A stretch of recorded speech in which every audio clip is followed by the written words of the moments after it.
ഈ ബാലഭാസ്കറിന്റെ മരണം ചർച്ചയാകുന്നു. കാരണം ഇതാണ്, അർജുൻ സ്വർണ്ണക്കടത്ത് കേസിൽ അറസ്റ്റിലായിരിക്കുകയാണ്. എന്താണ് ജോയ്ക്ക് ഈ സമയത്ത് തോന്നുന്നത്? അശ്വതി, ശരിക്കും പറഞ്ഞാൽ ഇത് CBIക്ക് വീണ് കിട്ടിയ ഒരു തുറുപ്പ് കുലാനാണ്.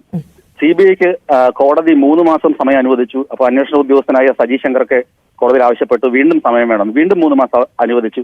ഇപ്പൊ ഒരു 7-8 മാസമായി ഈ കേസ് CBI പുനരന്വേഷിച്ചുകൊണ്ടിരിക്കുകയാണ്. അവർക്ക് ഒരു തുമ്പും കിട്ടിയിട്ടില്ല.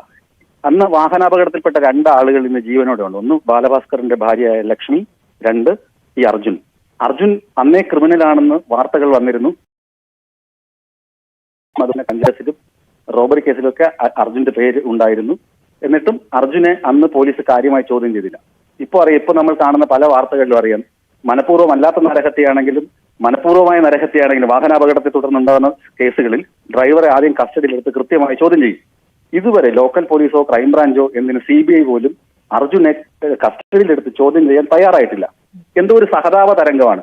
അർജുൻ പാവം അല്ലെങ്കിൽ ലക്ഷ്മി പാവം എന്ന്. ഇപ്പോൾ ബാലഭാസ്കർ മരിച്ചിട്ട് 6 വർഷം കഴിഞ്ഞു. അപ്പൊ സഹതാപത്തിന്റെ സീസണൊക്കെ കഴിഞ്ഞു. ഇനിയെങ്കിലും കൃത്യമായി ചോദ്യമൊക്കെ ചെയ്തു കഴിഞ്ഞാൽ അറിയാൻ കഴിയും. അതുമാത്രമല്ല, ഈ കേസിനകത്ത് നേരത്തെ നമുക്കറിയാം, ഒന്ന് തമ്പി, വിഷ്ണു, അങ്ങനെ ബാലഭാസ്കറിന്റെ മാനേജർ, അതുപോലെ തന്നെ ബാങ്ക് കാര്യങ്ങൾ നോക്കിയിരുന്ന വിഷ്ണു, ഇവരെ 2 പേരെയും പോലീസ് സ്വർണ്ണക്കടത്ത് കേസിൽ പിടിച്ചിരുന്നു. ഒരു കസ്റ്റംസ് സൂപ്രണ്ടിനെ ഡിസ്മിസ് ചെയ്തിരുന്നു സർവീസിൽ നിന്ന് ആ സ്വർണ്ണക്കടത്തുമായി ബന്ധപ്പെട്ട്. ആലോചിച്ചു, അത്രയും വലിയ വമ്പൻ സ്രാവുകൾ ഉൾപ്പെട്ട കേസാണത്. ഇനി ഇതിന്റെ പിന്നിൽ ഒരുപാട് ആളുകളുണ്ട്.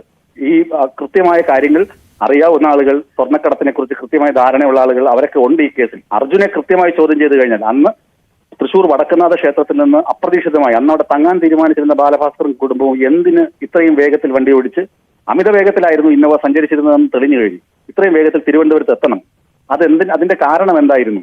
അതൊരു സിനിമയുടെ പ്രൊഡക്ഷനുമായി ബന്ധപ്പെട്ടതാണെന്നാണ് പറഞ്ഞു വന്നത്. പക്ഷെ അതൊന്നും അല്ല വാസ്തവമെന്ന് ഈ അർജുന്റെ ഈ അറസ്റ്റോടുകൂടി തെളിയുകയാണ്. ശരിക്കും പറഞ്ഞാൽ CBIക്ക് വീണ് കിട്ടിയ ഒരു തുറുപ്പ് കുലാനാണ്. CBI കൃത്യമായി ഇപ്പോൾ അർജുനെ ചോദ്യം ചെയ്തു കഴിഞ്ഞാൽ, അന്നത്തെ സംഭവമായി ചോദ്യം ചെയ്യുന്ന അർജുൻ തത്ത പറയുന്നത് പോലെ കാര്യങ്ങൾ വെളിപ്പെടുത്തും. അന്നത്തെ യാത്രയുടെ ഉദ്ദേശം എന്തായിരുന്നു?